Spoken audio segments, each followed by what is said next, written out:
Hello everyone, I am विश्वविजित व्यास। आज का हमारा टॉपिक है द आइडिया ऑफ सत्याग्रह। अब लास्ट क्लास में हमने डिस्कस करा था effect of world war one on India और इससे लोगों को क्या क्या प्रॉब्लम हो रही थी। इसके बाद मैं आपको एक क्वेश्चन के साथ छोड़ कर गया था। मैंने बोला था न्यू लीडर इमर्ज्ड, एक नए लीडर आए। ये कौन थे? ये थे महात्मा गांधी जी। ये कैसे लोगों की प्रॉब्लम सॉल्व करते हैं? सत्याग्रह की मदद से।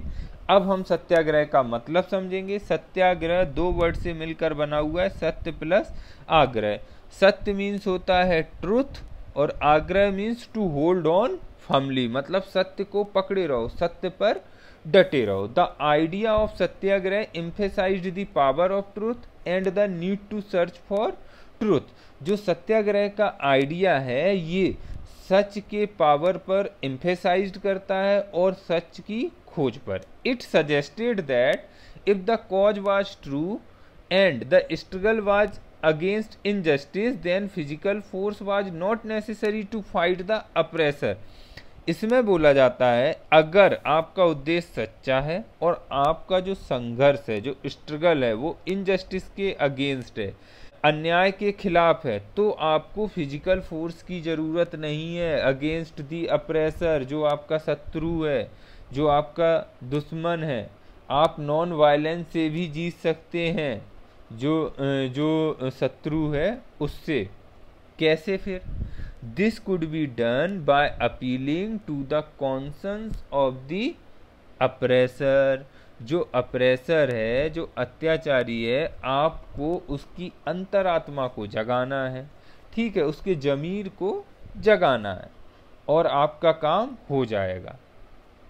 ठीक है, इसमें क्या है कि जो अप्रेसर है आपको उसको परसुएड करना है to see the truth and accept the truth. आपको फोर्स नहीं करना, आपको बस उसको सहज भाव से सच्चाई देखने और स्वीकार करने के लिए प्रेरित करना है और इस संघर्ष में सत्य की ही जीत होगी। गांधी जी का मानना था कि जो नॉन वायलेंस है ना, ये पूरे इंडिया को जोड़कर एक कर सकता है।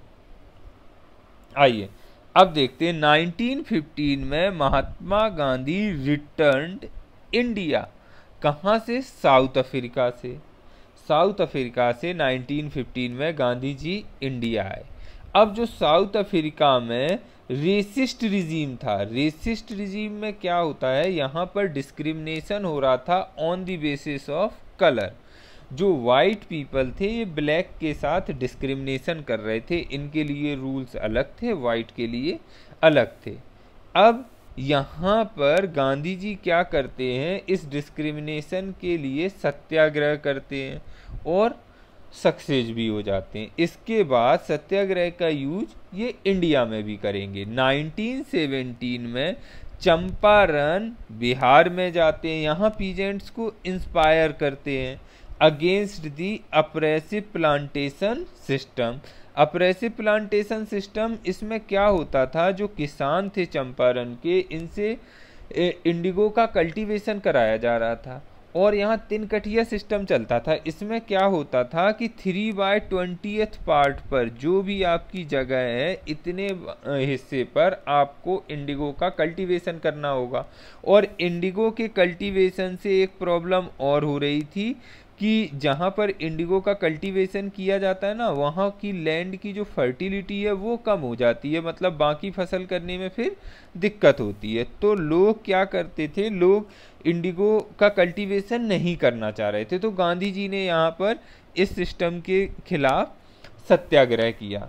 इसके बाद क्या होता है, 1917 में गांधी जी खेड़ा गुजरात जाते हैं। यहाँ के जो पीजेंट्स होते हैं इनको परेशानी होती है क्योंकि इनकी जो फसल होती है ना वो खराब हो जाती है, crop failure and plague epidemic, plague महामारी भी फैली होती है। तो ये लोग चाहते हैं रिलैक्सेशन इन रेवेन्यू और टैक्स कलेक्शन, जो टैक्स कलेक्शन है उसमें कुछ छूट मिल जाए। तो इसके लिए भी गांधी जी सत्याग्रह ऑर्गेनाइज करते हैं। 1918 में गांधी जी अहमदाबाद गुजरात जाते हैं। यहाँ जो कॉटन मिल वर्कर्स हैं ना, ये चाहते थे इंक्रीज दी वेजेस, इनके वेजेस बढ़ा दिए जाएं, क्योंकि महंगाई बढ़ गई थी और इनके वेजेस नहीं बढ़े थे। इससे क्या था, ये लोग बहुत परेशान थे, क्योंकि खाने के दाम बढ़ गए थे, खाने की चीज़ें महंगी मिल रही थी और आपके जो पैसे मिल रहे हैं वो कम मिल रहे हैं। तो ये लोग इतने कम पैसे में खाना कैसे खरीद पाएंगे, और भी ज़रूरत की चीज़ें। तो ये चाहते थे इनके वेजेस बढ़ा दिए जाएं। तो गांधी जी ने यहाँ पर भी इनके लिए सक्सेसफुली सत्याग्रह ऑर्गेनाइज करा। Thank you.